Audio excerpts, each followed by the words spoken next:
wabarakatuh. Kembali saya di sini akan menjelaskan mengenai indeks kepuasan masyarakat atau disingkat dengan IKM. Nah, ini untuk kebutuhan puskesmas, untuk kebutuhan akreditasi dan untuk kebutuhan mutu pelayanan daripada puskesmas. Oke. Untuk kakak-kakak, adik-adik, ibu dan bapak yang sedang mengerjakan, baiklah saya akan mulai menjelaskan mengenai cara perhitungan dari indeks kepuasan masyarakat tersebut. Yang pertama, sebelumnya kita harus buat kuesionernya dulu. Kuesionernya sesuai dengan kebutuhan di puskes kita dan masyarakat. Di sini saya punya kuesioner ada 14 pertanyaan sesuai kebutuhan ya.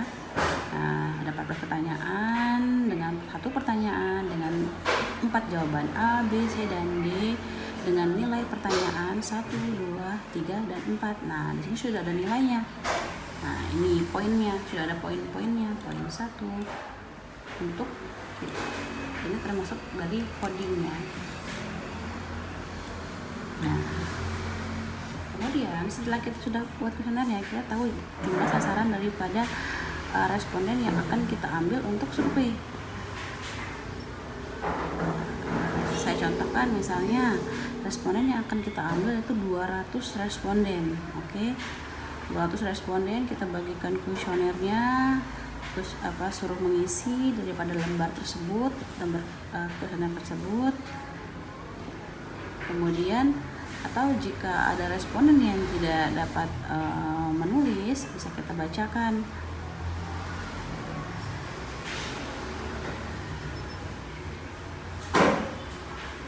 Kemudian setelah kita dapat sasaran kita yaitu 200 responden contohnya, kemudian kita masuk dalam tahap yaitu penilaian. Nah, ini kita masukkan ke dalam penilaian. Nah, untuk hasil surveinya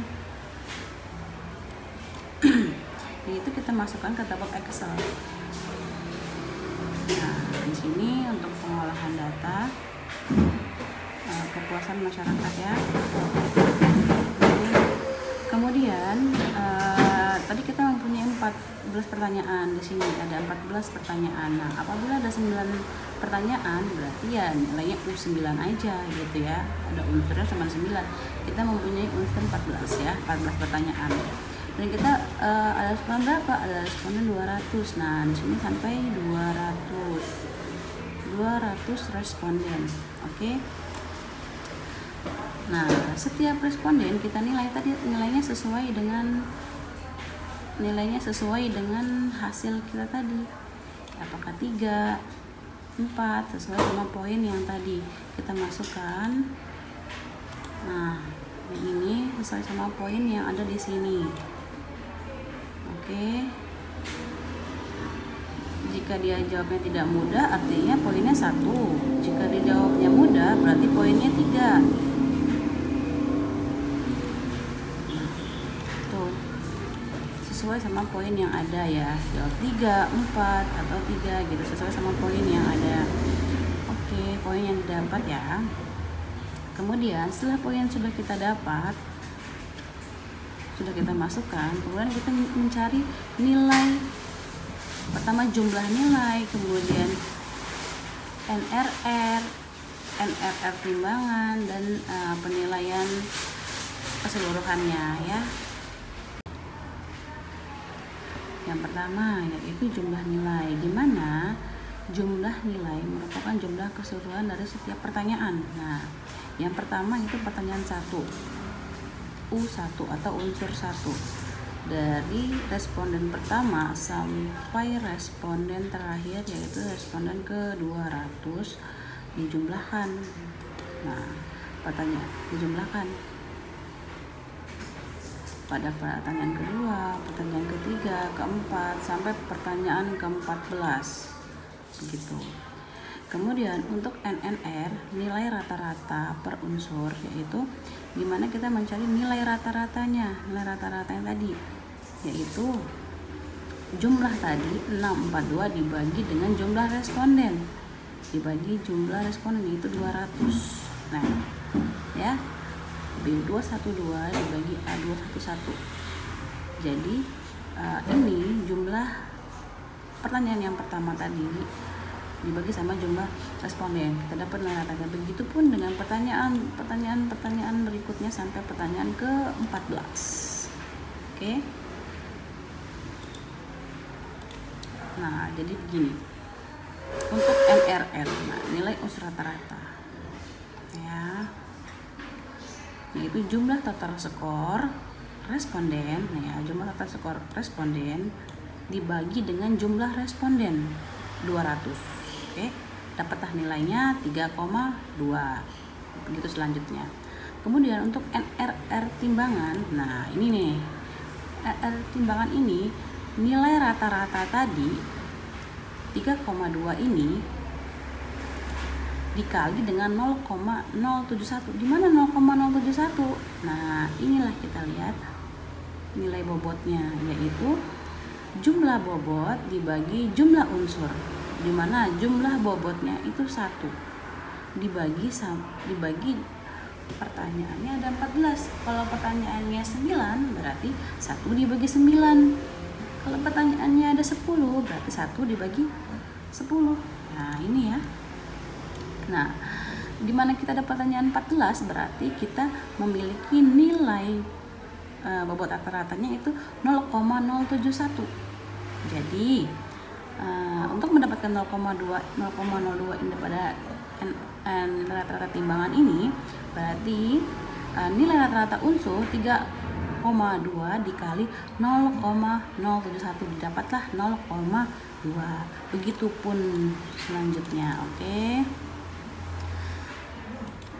Kemudian di sini ini adalah jumlah keseluruhan nilai rata-rata timbangan 0,2 sampai 14 pertanyaan tadi dijumlahkan. Ini kan per pertanyaan. Dijumlahkan dapatlah 3,19926. Nah, untuk mencari nilai IKM-nya, nilai IKM puskesmas ya. Ini bukan unit pelayanan tapi IKM pelayanan ya. Nilai IKM pelayanan puskesmas berapa? Yaitu 3,19926 dikali dengan 25.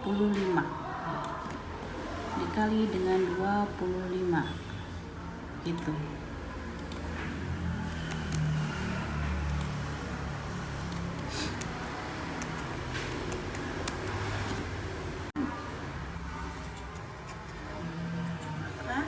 Didapatlah 79,985. Itulah nilai dari pelayanan puskesmas kita sesuai dengan indeks kepuasan dari masyarakat. Gitu. Oke. Dan nilainya termasuk kategori apa ya? Nah, kita bisa lihat dalam tabelnya. Ini tabel nilai standar. Standar kita untuk puskesmas standarnya nilainya baik. Nilainya baik dengan nilai IKM-nya yaitu 62,51 sampai 81,25.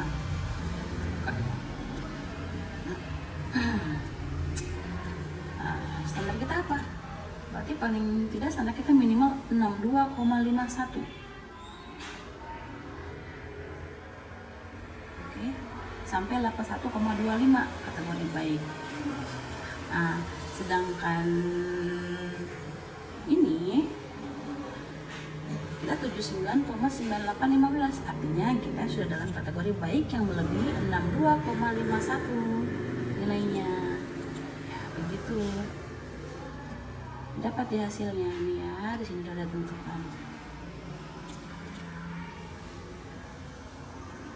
Oke.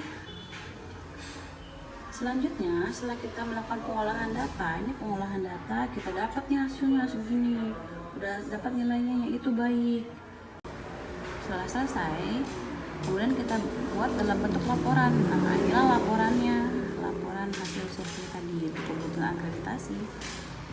Nah, kalau saya menggunakan bab ya, bab 1, bab 2, bab 3, yaitu yang pertama pendahuluan seperti biasa mengenai pelayanan masyarakat, pelayanan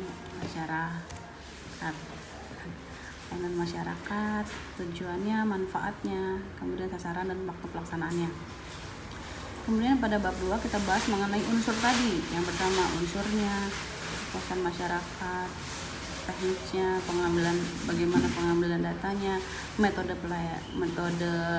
pengolahan datanya yang tadi sudah saya jelaskan. Yang pertama kita coding, input, semua kita jelaskan di dalam hasil laporan.